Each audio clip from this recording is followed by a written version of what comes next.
So now that we have these bits added in, I think the next step is to add some mist type stuff coming off from these beams, something to add a little bit more volume to it, something to fill out the space so it's not just these beams. There's some secondary stuff coming off of them. And to do that, we are going to dive into some sparse pyro, which is new to Houdini 18 and is something that I think is awesome.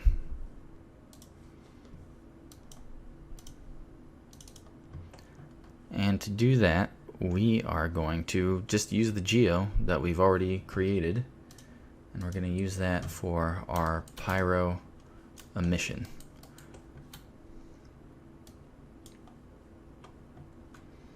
So we can look at this here, and right now it doesn't have any attributes, and that's fine. So what we're going to do first is we're going to create a facet so that we can get some normals on it. I'm going to branch off to the side over here, pre-compute the normals. Now let's take a look. Yep, got our normals. And then we're going to do some of the stuff that we've been doing this whole tutorial.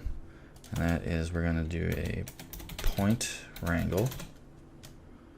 And we're going to do stuff with the normals to create a velocity. Right now we don't really want pyro to be emitted along this. Everything's already going along it. We want stuff to sort of push out from it in all directions. A mist that is forming around. And so we don't need a velocity that already exists. So we're going to take the normals that we've created from the facet and make our own velocity. And it's something that, again, we've done plenty of times. So I'm just going to go to the drop down, and hopefully you've done the same, but in case you haven't, we'll just kind of go through it again.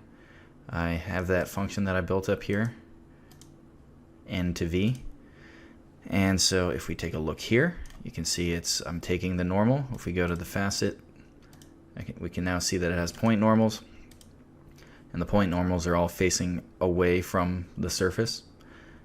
And so in this point wrangle, I'm taking the normal, multiplying it by a random minimum and maximum value depending on the point number, and then I'm having an overall mult, and then I'm converting the normal to velocity. So I'll create that, and so I want a difference of 1 to 2, and I think I'm going to need a pretty strong velocity to push away from the surface, so I'm going to do 12. And after that, what I want is I have a surface, but I want to create a point cloud from this. So I'm just going to do points from volume. And I think for the particle separation, I have to go pretty low for this since I'm working in a pretty low scale. You can see this is, yeah, I don't have a whole lot of space to work with, so I'm going to make this something like 0075. And then I'm going to do an attrib transfer, because now these points don't have any attributes to them, so I'm going to have to take from my geometry, and here I just got to make sure that I'm only using velocity. So here's my point cloud that I've made from the geo. It's a bit too grid-like. That's what it defaults to, is a grid, but we want to jitter this up, so I'll just do a jitter scale of 1. That'll de-grid it and make it look less uniform, I guess. Alright, and if we look here now, we can see that, yep, it's got some velocity.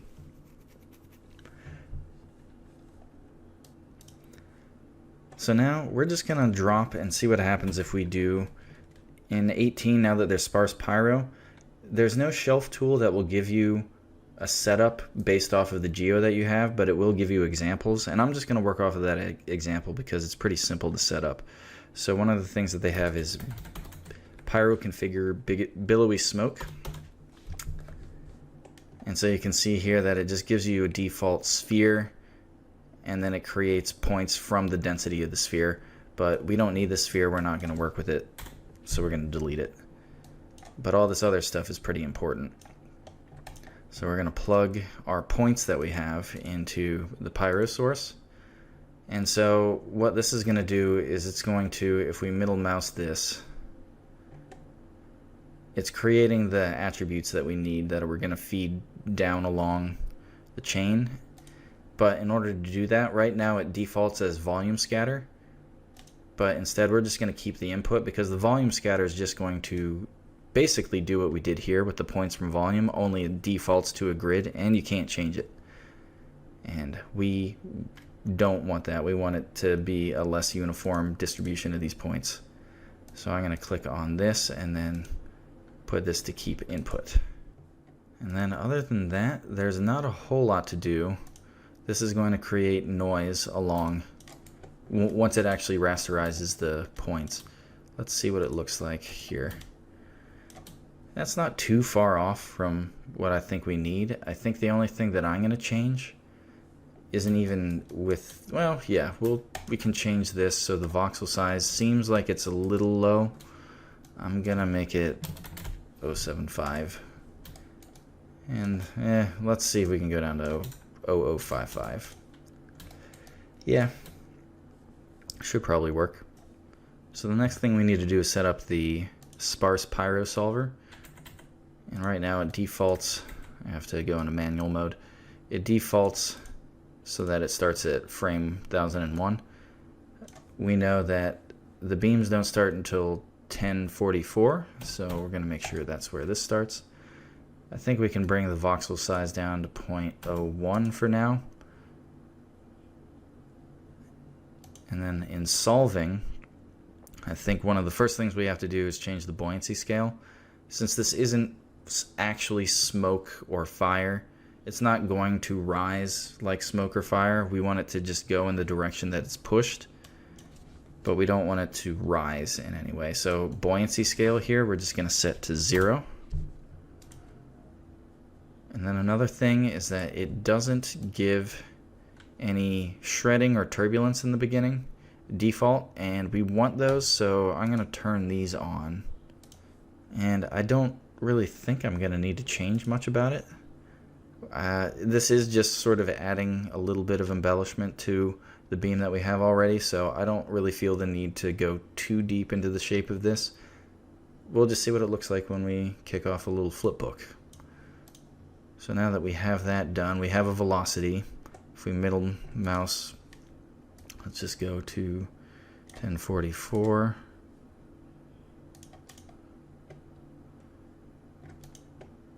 See, so I don't see a velocity attribute there. So I'm going to go up here and add. Now we got velocity. I don't think I actually have to do that, so let's just see what happens actually if I get rid of it. Alright, so let's see. I'm going to look through the action cam, and I'm going to hit flipbook, and let's see what happens.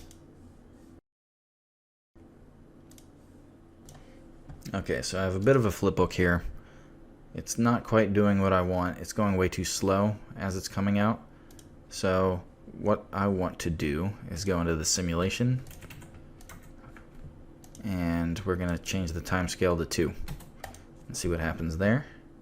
So let's take another look at this flipbook. Alright, so I flipbooked a decent amount with the time scale of 2, and this looks way better. We'll have to see what it looks like in motion, but, well, it is in motion, but in a render. But I think this should look pretty good. So this is something I'm comfortable with writing out in a file cache, so I don't have to write it out any more than the one time. So I'm going to go here.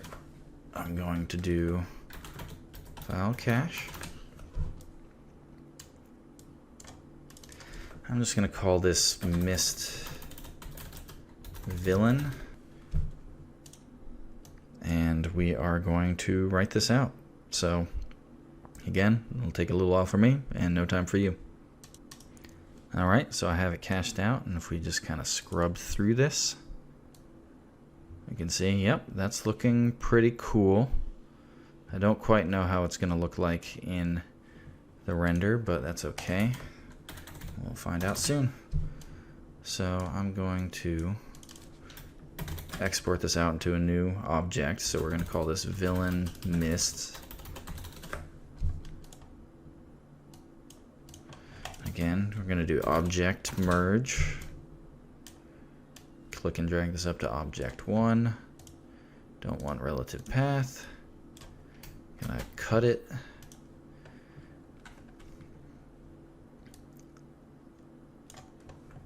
I don't want to be seeing these in object level, so I'm going to hide them. I'm going to do object, or geometry, I mean, and we'll call this villain mist. We'll go in here. And now, if we go to out, hero beam, villain mist, we'll accept that. We'll go to render view. Let's go to something like 1080, and let's see what it looks like. Okay, so it's still rendering, but it's almost done. Something like this looks, I think, great. I think this is gonna fill things out. I mean, we got a little bit of noise here, but that's mostly in, yeah, I mean, I'm only rendering at 6 pixel samples, so we could beef this up a bit more if I up the samples. But yeah, this is just filling this out and adding a bit more to it. The only issue with this is that it doesn't really have any color to it or any interesting lighting information. If we go out here, we can see I don't have any lights at all, so it's just using a headlight. And we can do something about that, and I think we can do it pretty easily. And that is, we're going to take the geo that we used as an emitter, and we're going to turn that into a geolight, and then that geolight can light our mist.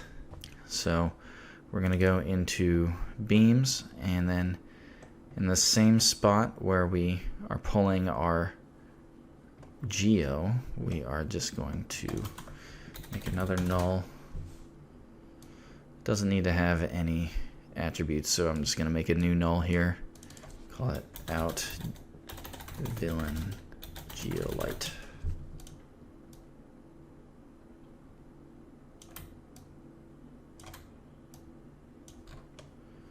Yeah, that'll work. Object merge is going to have to be its own object. So get rid of export relative path. I'm going to cut this. And then I like to kind of have my lights up and away of things, and so I'm going to make another geo, and this will be villain geolight. Paste that in here, and let's just take a look, make sure I have the right thing. Yep. Cool, cool, cool. I don't want to look at it. I don't want to look at this. But what I can, well, okay, I will look at this one. And now all I got to do is go to the shelf tool, do geometry light with that object selected.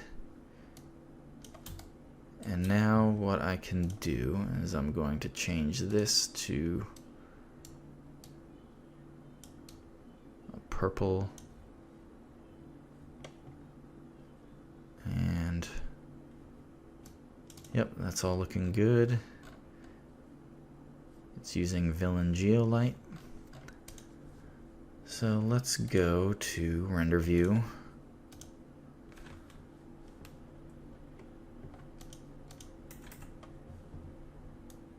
I'm gonna go to manual, gonna go out, and just make sure that it's bringing in every light. Right now I only have the one.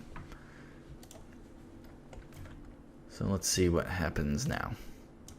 Alright, so the render went through, and one of the things that we can see off the bat is that now that there's a light in there, it's not using the default headlight. So that means that we need to go in and crank this up a little bit. So right now, instead of an exposure of 0, let's try 1. Okay, so let's try, it's still a little bit too dark.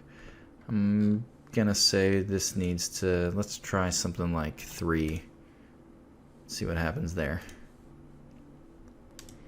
And I think this works. This is illuminating the smoke around it not too much. You can see that light's coming off of it, but there is some fall off. So if we look at the alpha here, there's a bit of smoke that's not catching full on light.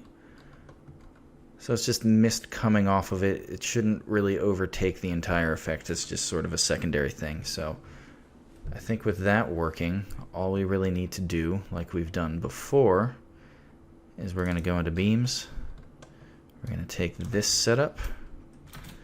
We're going to copy it. And we're going to paste it. We're going to have to rename a few things. So we got to make sure not to overwrite the file cache. So this will be called mist hero. I'm going to call this out hero mist. And now I must run this out. I got to make sure that this is at 1044. I got to make sure that this is no geometry if there's missing frames. And now, so I'm just going to make a new file cache. Just to make sure everything's good. So mist hero.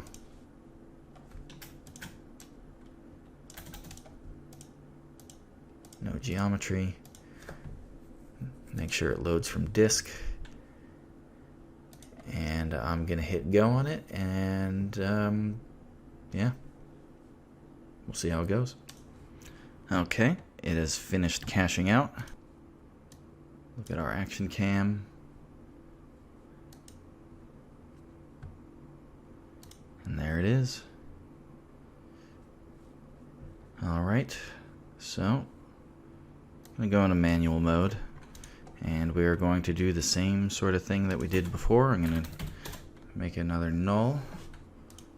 I'm going to take the geo that I had for the emission, and I'm going to do out hero light.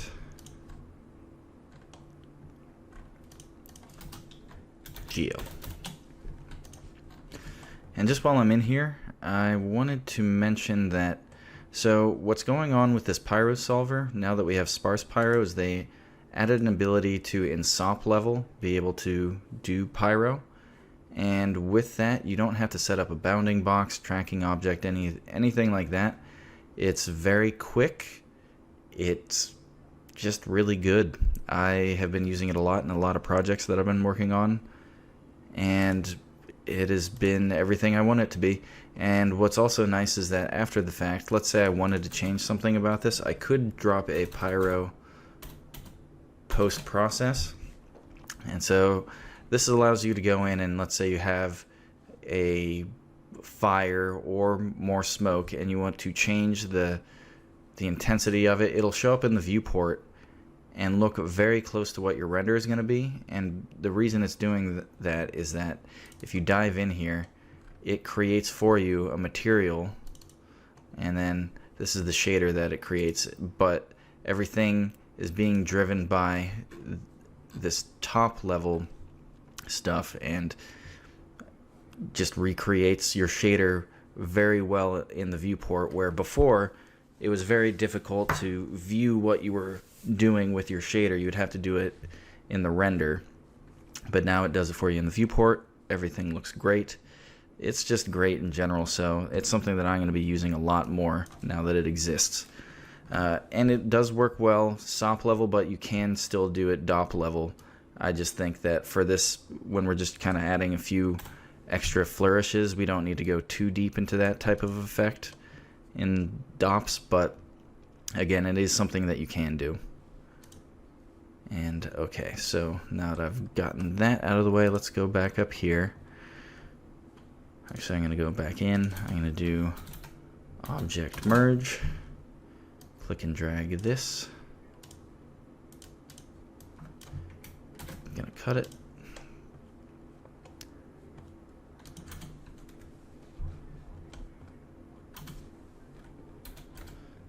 Do more geo.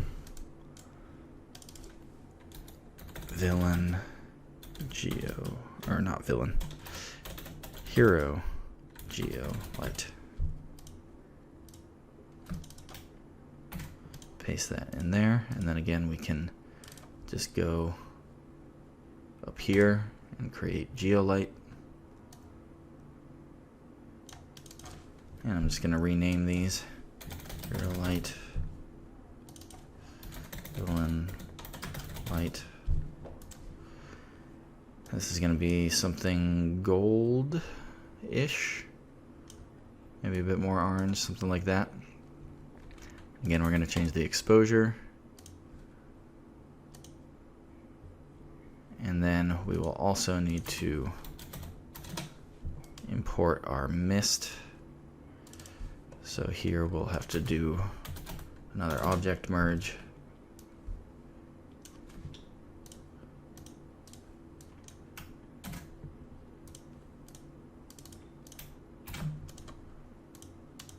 And one thing to remember, how I was saying before, that this pyro solver, if you assign a shader object level, that shader isn't actually going to change your pyro since it's already assigned a shader SOP level.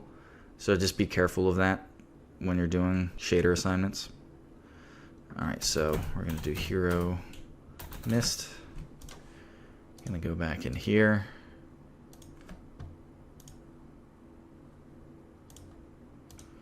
We're just gonna have it all.